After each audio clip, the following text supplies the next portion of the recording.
Hello and welcome to the Quietly Visible podcast. I'm your host, Carol Stewart, founder of The Bounding Solutions and author of Quietly Visible, Leading with Influence and Impact as an Introverted Woman. And this is the podcast for introverted women who want to thrive as leaders and in life. Now, I'm very excited to introduce my guest today because I met her last month at the Albright Living Well Festival, Wellbeing Festival. And I was very impressed that my guest, owns her introversion. She was one of the speakers and she mentioned about being introverted. And what that did, I found that so powerful because what that did was for the introverted women and men that were in the room, it made them feel seen, it made them feel heard, it validated them. And I wish that more speakers, when speaking, would do that, talk about that, because it's something that doesn't often get talked about openly. And so I'm so excited to introduce her to you. Her name is Koreen Fader, and she's the CEO for QVC UK. So hello, Koreen, and welcome. Thank you. I'm thrilled to be here today. Yeah, it's great. It's great to have you here. And what we're going to be talking about, we're going to be talking about managing your energy as someone who's introverted and what gives you energy, what depletes your energy.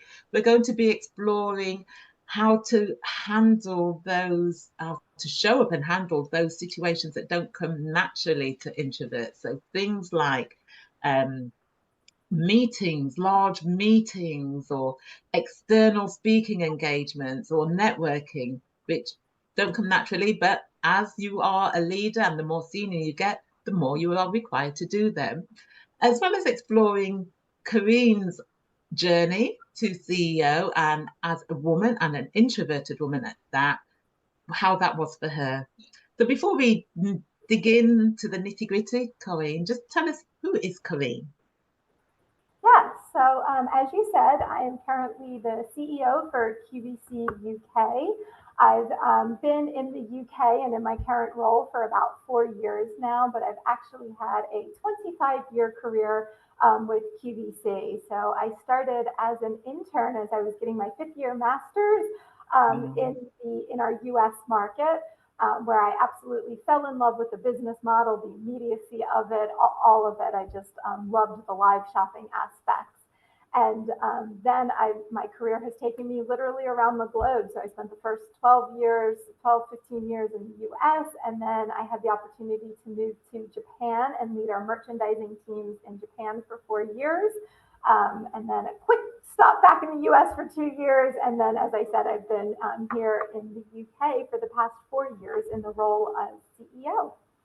That's great. What a great achievement. And this just goes to show listeners and those watching how, she started out as an intern and now she's the CEO. So it just shows you what you can achieve as a woman and someone that's introverted. Yes, So you own your introversion, and I would say you are introvert and proud, because that's someone who I describe as someone who owns their introversion. They are proud of who they are. Mm-hmm. Has it always been like that for you? I think it has been. I remember back early in my career when I first learned that I was an introvert, and there's so many different personality profiles, how you work, all of this. And this particular one was Myers-Briggs. So it wasn't just one single aspect of my personality, but really learning all of that. And you do the test and everything, you get your results and you read through it. And I remember I was just fascinated because I probably was a little skeptical going into it. And then you get your results and it says you're this and you're this and you're this. But then when I read the explanation of what does that mean for how I show up? What does that mean for my energy or for when I need to recharge? And I said, oh my gosh, that is me. I remember the exact line that really was, and I never had thought about it before, but it said when I'm stressed, when I'm depleted, when I need to recharge, one of the activities, and at the time I took it almost as like a little insult. What a waste of time was this idea of you'll just go and you'll want to watch your old favorite shows or an old favorite movie again. And I was like, that is so me. That is a guilty pleasure. That is me time kind of. And so I've accepted that over the years. And even just recently I read a fabulous article that talked about no, that is giving you that predictability, that is giving you that comfort, that is giving you those known outcomes and a little burst of dopamine. And that's okay. It's not wasted time. It's truly that recharging. And so from very early in my career, hearing that you're an introvert, I think from that point, it was never, that's not going to define or set what I do or don't do. That's going to let me be more aware of how I show up and how I get ready to do the things that I want to do in my career, that push me in my career. It's not always about doing the things that are the most comfortable. And so that's kind of how I've always thought about it. Just like any aspects of our personality, any aspects of a role, there's parts you love, parts you don't, parts you maybe aren't good at, and then you have to learn to get good at in every day. So for me, it was always one piece of who I was, and it was one that was very important to understand, so I could be that most authentic self and authentic leader with that as part of it, not again letting it limit or define what I would or wouldn't do. Oh, that's wonderful. And it's wonderful that you had that so early on in your career. And was it the organization that provided that for you? It was. Um, It was. yeah, Our Myers-Briggs. So it was, and still to this day, some of us will talk about it. You know, those different styles, how you work together, how you lead, how you resolve conflict. So I think again, it all goes with the more we understand about ourselves and how we show up. It's so powerful. and I agree with that. It is very powerful once you know and understand yourself. Once we understand ourselves, because for me, I took the Myers-Briggs later. So before I started my coaching business, I worked in an organisation, the UK Ministry of Justice within the Magistrates Courts. Started off in a very junior role, worked my way to a senior leader, and it was only when I was a senior leader that I took the Myers-Briggs test as a leadership team. As a sort of area leadership, senior leadership team, we all did it together.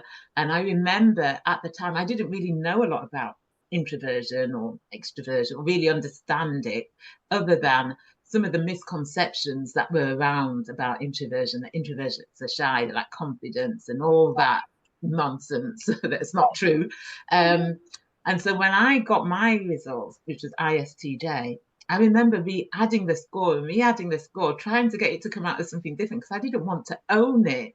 But if I'd had that early on in my career and understood what it meant, understood how it's not about being shy or lacking confidence, it's about understanding how you are energized, how you're depleted of energy, how you interact and engage with the world, that would have made a big difference for me.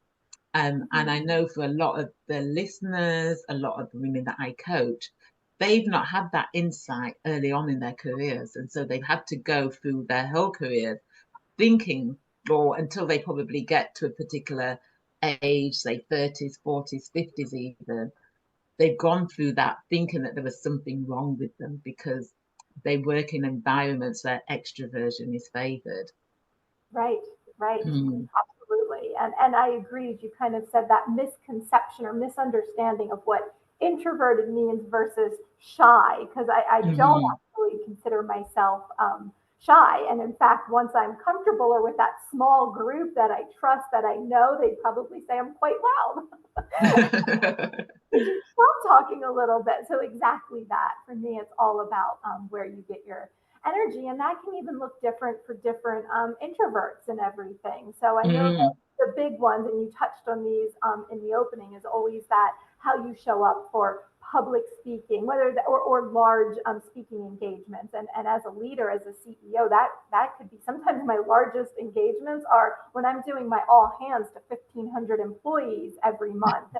And that's just as important how I show up, if not more, than when I'm on stage at a retail conference or the Live Well conference and everything. And so I definitely think there's ways to overcome that. For me, I don't mind that piece of it, but it definitely means I want to be prepared. And so if I'm on a panel, I usually make sure I do know what the questions are going to be or the general areas we're going to discuss. So I have that time to think about, okay, how would I answer that?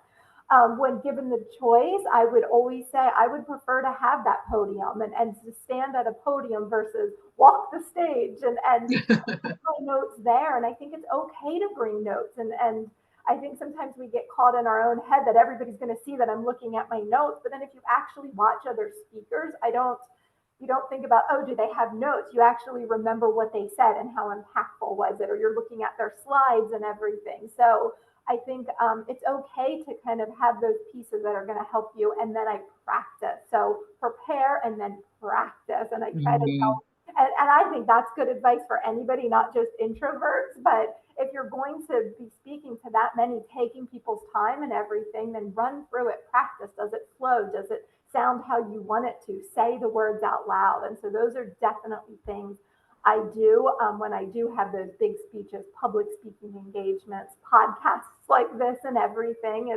It's okay to prepare a little bit, but that's not actually my biggest energy drainer, I would say. For me, it's those dreaded little words of networking event or all talk. That's actually probably takes more time or more energy for me. And I think that goes back to that's harder to prepare for. Yes. You can't have your notes, you can't sit there and just read your speech or whatever. And so that is definitely the piece for me that I have found takes more of my energy, just as important in my role. But that's where I probably get a little bit more anxious, look a little less forward to it, of that casual making the conversation. But there's still things I think you can do to feel a little bit more comfortable going into that. And when I have those situations or whatever, I find if you're not going to lead the conversation, learn to become a really good listener. And I think sometimes if you're anxious about those situations, you go in your own head and you're always thinking, how am I going to answer? What am I going to say? And then, so therefore, you're not listening and you're not talking. So I try to make sure you're being a really good listener and don't get caught up on how am I going to respond? What am I going to add? Nod, ask questions, show you're really interested. And that can be just as powerful in those situations. Yeah. And the thing is, introverts are known for being good listeners. So that plays into the strengths of people who are introverted. And the thing is, people like to feel that they're being heard. You know, if you've got someone who's really listening to what you're saying, it's nice to feel that someone is actually listening to you rather than someone who's trying to butt in all the time or finish your conversation. But then someone actually really listens to you. It Right. It's a good feeling, isn't it? You feel heard, you feel seen, and you feel heard. And I liked what you said there about the public speaking, because there's a misconception that introverts don't like public speaking. When I first started to do the work I do around introversion, and I'd put a call out on social media asking people, when you think of the word introvert, what comes to mind? And I got things like shy, lacks confidence, doesn't like public speaking, aloof, social misfit, all those things, which highlighted the fact that there are so many misconceptions. But public speaking is, people don't fear public speaking because they are introverted. It's because they fear public speaking, I think. Exactly. That's intimidating, regardless of your personality. That's right. Yeah, yeah. But then, and then to your point, I try to own it, and I found that is so powerful. If I'm up on stage or on a panel, and to say the words out loud, I am a natural introvert, and this is what it means for me. Or there's been times I'll start a public speech, and I'll own it. I'll say I am more comfortable behind a desk or in the boardroom than I am up on stage, and you win over the audience at that point. You realize that they almost change how they're listening, and it makes you so authentic. You're not on stage trying to act like a public speaker should. You're showing up authentic, showing a little bit of vulnerability. So I actually find it takes a little bit of the pressure off, and it really creates that connection with the audience almost right from the beginning. So where I think it does feel uncomfortable for a lot of leaders, especially a lot of female leaders, to say that out loud into a large audience that I'm introverted, or this isn't my favorite thing to do, or I'm more comfortable here. It's like admitting weakness, but I've actually found it's made my impact stronger, which has been nice and something time to learn. And you had to say it a few times and get the positive feedback and have people come up to you afterwards and say thank you. That is amazing when you hear people thanking you afterwards. That's what's inspiring them. Yeah, and yes, that does really help to connect with the audience, like you said, and it has more of an impact rather than you going onto a stage and acting as if you are extroverted, because I think that would show as inauthentic. And I always use a situation to describe how this comes across with Theresa May, the former Prime Minister, UK Prime Minister, and her last political party conference. She's introverted, and she ran on the stage to ABBA's Dancing Queen, and she was going like this, but she just looked so inauthentic and uncomfortable. And I cringed, and I thought, who has advised her to do that? Because that didn't look natural at all for her. And she probably had some advisor saying, "Oh, you've got to go on there loud and blah blah blah blah blah." As if she'd just been herself, it would have made such a difference. And I remember her exit speech when she stood down as Prime Minister outside 10 Downing Street, and she was just being herself, and she just looked so authentic. She just looked naturally confident, and I thought, why couldn't she have done that throughout her time as Prime Minister, just being herself rather than thinking that she has to put on this persona because of the misconceptions that people have about introversion. Right. I've run into that sometimes throughout my career. When I moved into this role, I think there's definitely perceptions of how the CEO is supposed to be. And for better or worse, you're always going to be compared to your predecessor. And for my first year or two here, I was always told you're not like, and they would always reference my predecessor. And I was like, okay, well, that's true. I'm like, I'm trying to get to the bottom of this. And finally I learned the former CEO was fantastic and would spend very charismatic and would walk the aisles, would be out walking with it. Now it was pre-COVID, so I'm also going, well, I lead in a different era. We're not all in the office, and I've thought long and hard about that. Is that what I'm supposed to do? Am I supposed to go out and walk the aisles and everything, which again is not natural, is not where I'm comfortable. It's not that I never do it, but I'm not spending a greater portion of my time. But then you have to dig down and saying, so what's behind that? It's a chance for the team to see you, to get to know you. It's a chance to connect, for you to talk about the business, to hear their ideas. And so I think throughout my career, I've done that in different ways that were authentic to me. And I remember very early in my career, one of my first leadership roles at a director level, rather than reserve a conference room when I had my team meeting, back when my team was 8 to 10 team members, I would go into the aisle and we'd all pull our chairs in and I'd meet with them there, so that I was out there visible and other teams could see and hear it. Now, obviously that gets a little trickier as your teams get larger and larger and more dispersed. But I think in my role now, I've added meet your market leader meeting. So any new joiners, I'm there, and it's a group of 8 to 10 of us, scheduled time. You can ask me anything, and personal, professional, and a chance to connect. But it is a little bit more scheduled and planned, and feels a little bit probably more authentic to me of what to do versus a drive-by where I say, oh, hello, and introduce myself. Kind of. And then we have manager meetings and all hands meetings and all of these different ways. So again, understanding it's that connection, it's that chance for the team to get to know you both professionally and personally that's important. So then what's authentic? Don't do just because everybody assumes, well, you're the CEO and the former one did that, so that means you should walk the aisles once a day, as an example. Yeah, no, that's great, thanks. And I think it's fantastic that you know yourself, you know what comes, how you are at your best, and bring that into your role. Because when we utilize our strengths the research does show that we are more motivated, we're more energized, we're more confident, and it's better for our overall well-being as well. Mm. So when it comes to managing your energy, and what gives you energy and what depletes your energy, how did you recognize what it is for you that depletes you and what energizes you? How did you go about recognizing that?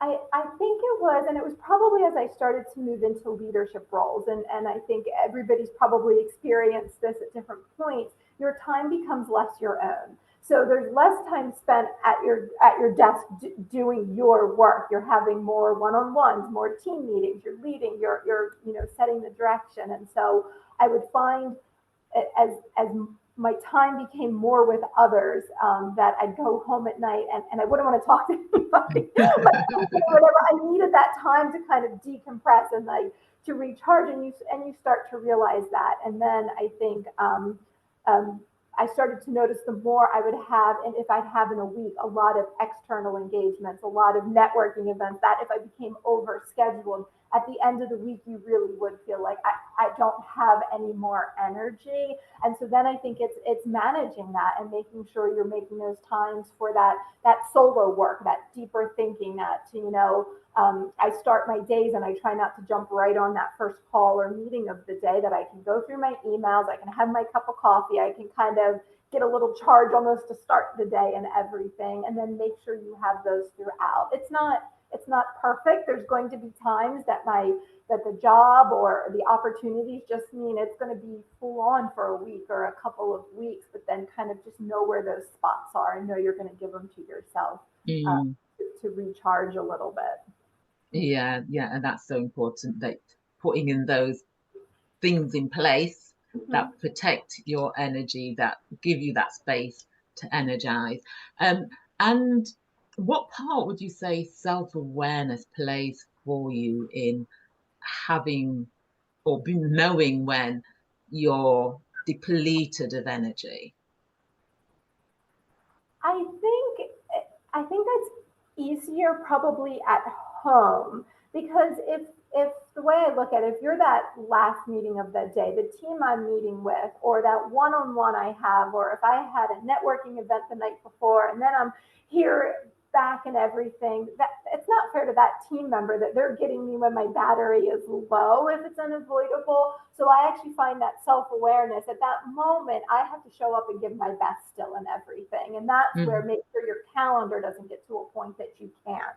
And then I think I've gotten better over the years with my husband.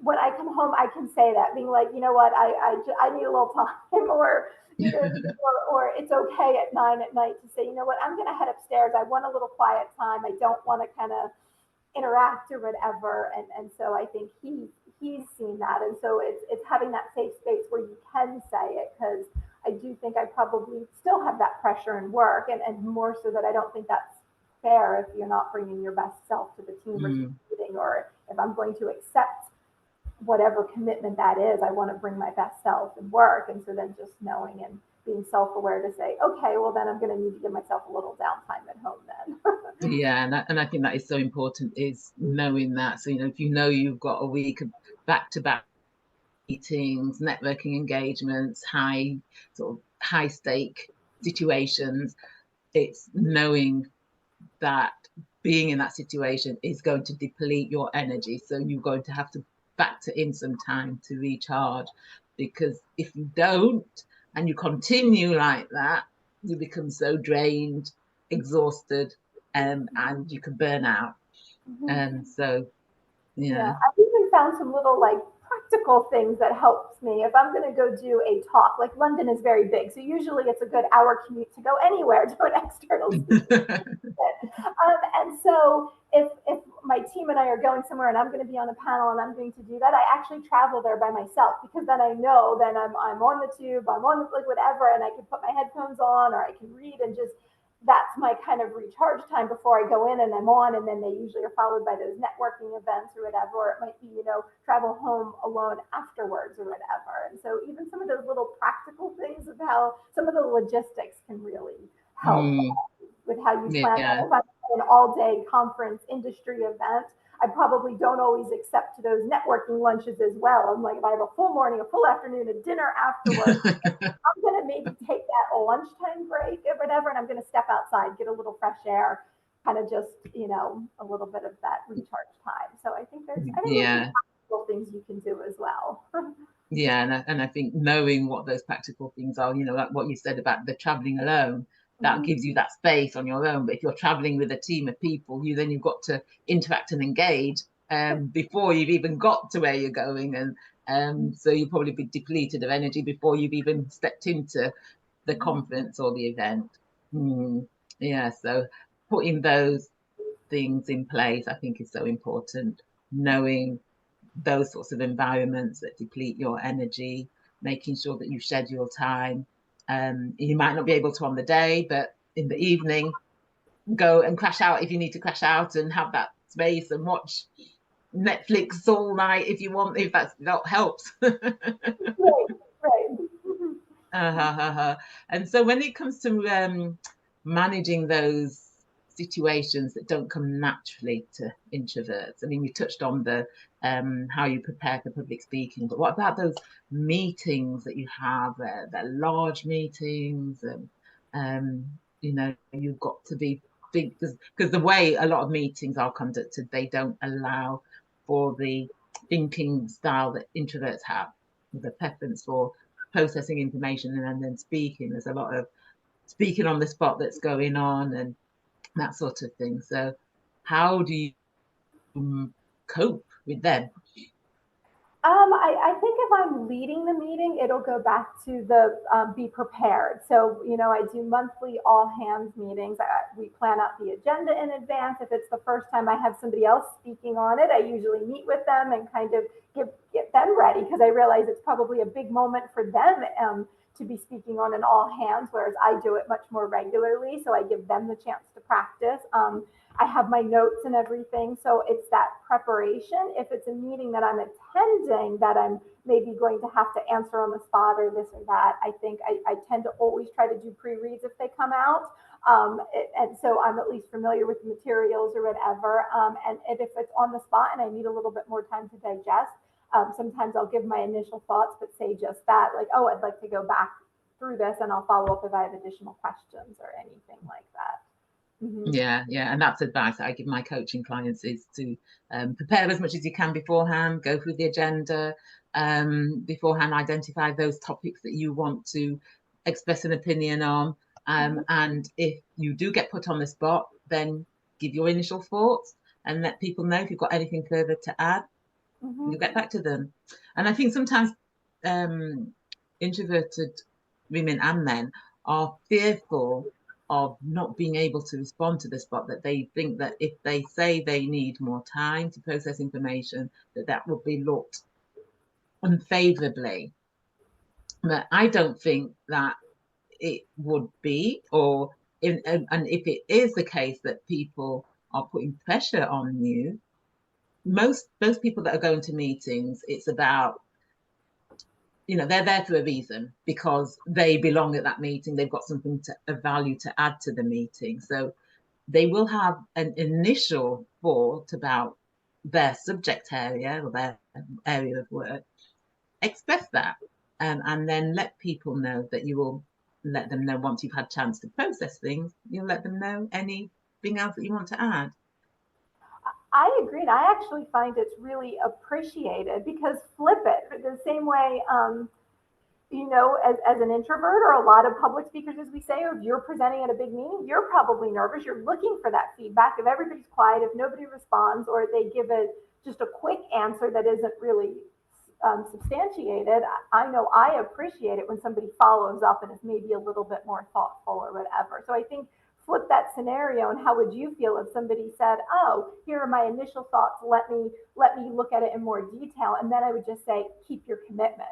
If it's just a way to get out of answering and you don't follow up, that's probably not great. But if you then do take an extra 10-15 minutes, review the material, send a few additional thoughts, or even just close it out. I don't have any additional questions. I agree with what you presented. That goes a long way in building those relationships, building your credibility as somebody that will deliver and follow through. So I think it's okay, but it is that in the moment, it doesn't always feel comfortable. Yeah. And then people can get anxious about it. And then when they feel anxious, that affects how they perform in the meeting, because they're so anxious. It then makes them not want to speak up. And so then they avoid speaking up, or they do, but because they're so anxious, don't necessarily speak how they want to. So it's like they get caught up in that loop, anxiety loop.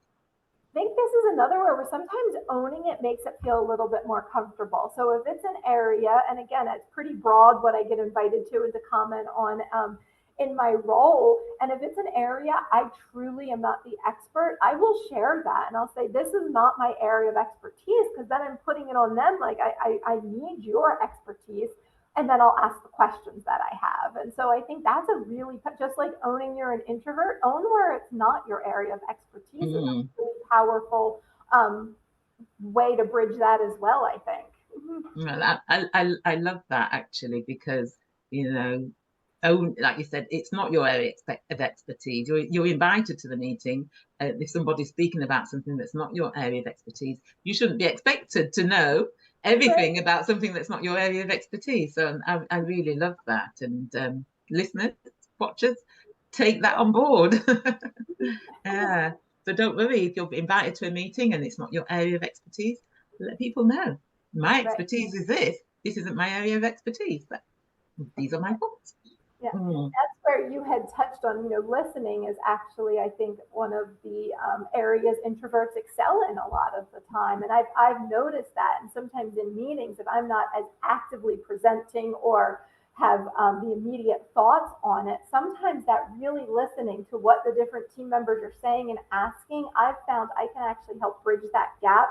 And I'll pick up on what the speaker's saying, and maybe somebody else is asking or commenting that there's a misunderstanding there. And I think that's a really powerful skill as well, to be able to say, oh, wait, I think you maybe have different misunderstandings, or I think you're asking this, but you're maybe saying something different. And to help them, whether it's in the meeting or after the fact, to then follow up and saying, oh, I'm not sure if so-and-so really understood what you were saying, and help coach then. I think that's just as powerful. So back to, there's a lot of things that introverts can bring kind of to meetings. No, that's a great tip as well. Thank you for that.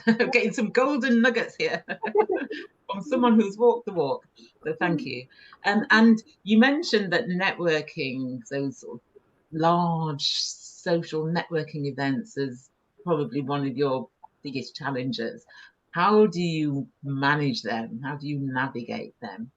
Because there's something that you have to do as part of your role. I've reflected on this. I was preparing for our talks today, and it's interesting because when I think about, and I think they become more and more important as you progress in your career. I think networking is important at all stages of your career, but it's probably more an expectation as you become the leader and you get invited to more different events. And so, but when I go back through my career, the 4 years I spent in Japan, and I was the vice president over planning, programming, merchandising, so a pretty big area, a lot of external vendors. It almost gave me a pass at that time because it was in a foreign language. I couldn't small talk. I couldn't do it. And it almost gave me a pass to not have to. And I started to reflect on that. And then when I moved back to the US, it was during COVID, or it was right before COVID hit. So then as I progressed in my career again, all of a sudden there was no networking, there were no social events, there was none of that and everything. But I think reflecting back on that, while Japan almost removed the need, it gave me that path that I didn't have to, it also provided me with an opportunity. I was brand new to a country. I had no friends, no network professionally. I had to almost start over. It was just my family and I moved there. So I put myself out there, and almost the cultural barrier, the language barrier, it felt more comfortable to do so. So I joined expat groups. I joined women's networking, professional networking groups. I reached out to the school community where my kids were to start to connect with the other parents. And so I think it's do it, be uncomfortable. You'll feel a little less uncomfortable the next time. You'll feel a little less uncomfortable. But I think doing it on some of my own terms in my personal life where it felt safer um, is how you start to build that skill. It's a muscle, right? With everything, That's right. Yeah. you're going to be a little bit uncomfortable. Yes, it's going to probably feel awkward or clunky, or you might be on the train home going, did I really have that? Oh, that didn't feel great. But you do it, and it does get more comfortable at time. And so I think now I look forward to them. Again, I know I'm probably going to go home and that battery's going to be a little bit more drained, but you meet interesting people. You get to connect with new people, and so again, be that good listener.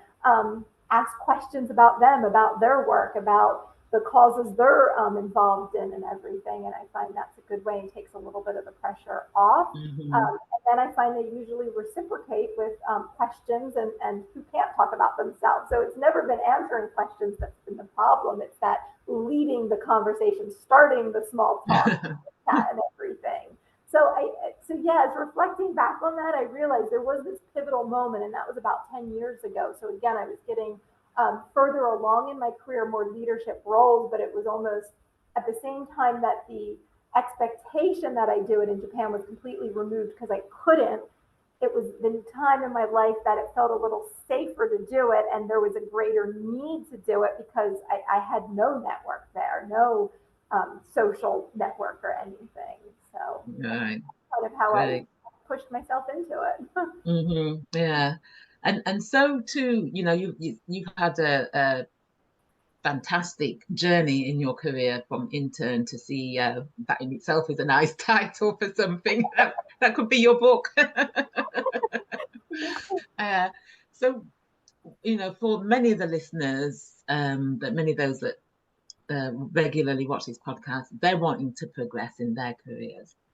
So, when you reflect back on how your journey, what are some of the key things from your experience that you could share to viewers and listeners about We your touched, progression? I think, a little bit. I never let that, if it was going to be uncomfortable, be what stopped me. And I think as the moves got bigger, the stakes got bigger, I never let fear be what stops me. So really, if you're presented with an opportunity, and that could be to take on a new role, to move, in my case, to move to a new country and take on a new role, or it could be, hey, do you want to do this podcast? Do you want to speak on stage and everything?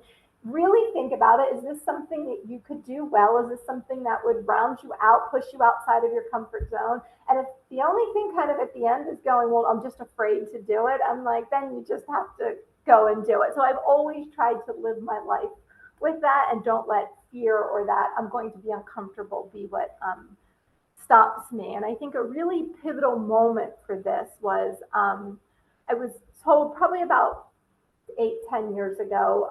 Again, I was a vice president at the time. And again, this is going to sound like it was an insult, but it was actually from a mentor who knew me really, really well and was challenging me to push myself further. Because at that point, I didn't have my sights on CEO. I had my sights on functional lead or some of the internal roles. And I was kind of challenged and pushed, you make a really good chief of staff versus the president or CEO. I wanted to be in it. I wanted to do it. I wanted to be accountable for all the work, but that idea of the external out there, meeting the people, the face of it. And it was interesting because, again, at the same time where that felt like it stung a little bit, like, well, what do you mean I can't be CEO? It also gave me that boost and challenge. And again, so it was a very pivotal moment of don't let what you're not great at or what isn't your natural comfort zone stop you or define what you're going to do. And I've reflected on that over the years because I don't think extroverted leaders, there's probably some who aren't good at the P&L or don't particularly love math or don't really love this. Nobody ever says, you know what, you are so charismatic, you are a fantastic speaker, but you don't really love math, so I don't think you can be CEO. I don't think those conversations happen. So we have to flip that, and we can't allow it to happen in the reverse, that because it's not the part that you gravitate towards or that would be your comfort zone, that it means you can't do it, that you can't be fantastic at it, that you can't be that leader and show a different example of what it means. So yeah. No, thank you. Thank you for sharing that. So listeners, take heed. I know, and that is great. And I think, the stereotypes are of what makes a CEO or what makes a leader. I don't know if you've read Susan Cain's book, Quiet, The Power of Introverts in a World That Can't Stop Talking. That was a book that came out in 2012, and that was very revolutionary for a lot of introverted people, because she really explained to people about, she's introverted herself, and one of the things that she talks about is the extrovert ideal, that we live in a world where there's an omnipresent belief that the ideal self is alpha, gregarious and comfortable being in the spotlight, and I believe historically that has been what people think makes a great leader, but is not true. I don't think that is true, because leaders come in all shapes and sizes, introverted, extroverted, in between, ambiverts, and everybody has strengths and skills that they bring to a role. And I think we're seeing a shift, but there's still a long way to go before people widely recognize that introverts make great leaders too. That was the name of my TEDx talk. You look at people like Bill Gates, Mark Zuckerberg, Elon Musk, whatever you think of him. They're all introverted. Oprah Winfrey, introverted. Barack Obama, introverted. So introverts do make great leaders, contrary to the misconceptions that exist. Right. And I think the examples you went through, and I think it becomes more important, we lead by example. It becomes about our dedication. It becomes more and more in today's world. I think leadership demands more empathy. And so I think these are the things, and then it's my work, it's my expertise, it's that willingness to show a little vulnerability and connect with the team, that we have to rely on a lot more than just the front charisma. I'm not saying that isn't great for those that have it, but to your point, it's okay. It's not a requirement to be a great leader. Yeah, so well, thank you so much for that. It's a great way to end the conversation. It's been wonderful speaking to you. Listeners, Koreen shared some gems, some really great advice, as well as her journey as well. So thank you so much, Koreen. Do follow her on LinkedIn as well, and follow QVC UK on LinkedIn as well, to hear what's happening in the world of QVC. So thank you so much. Thank you. So listeners, thank you for listening. And if you're looking to increase your confidence, influence and impact, if you haven't completed the free assessment on my website, go to aboundingsolutions.com. Under the free resources, there's an assessment that you can complete that will give you ideas about areas that you can focus on. And so until the next time, bye.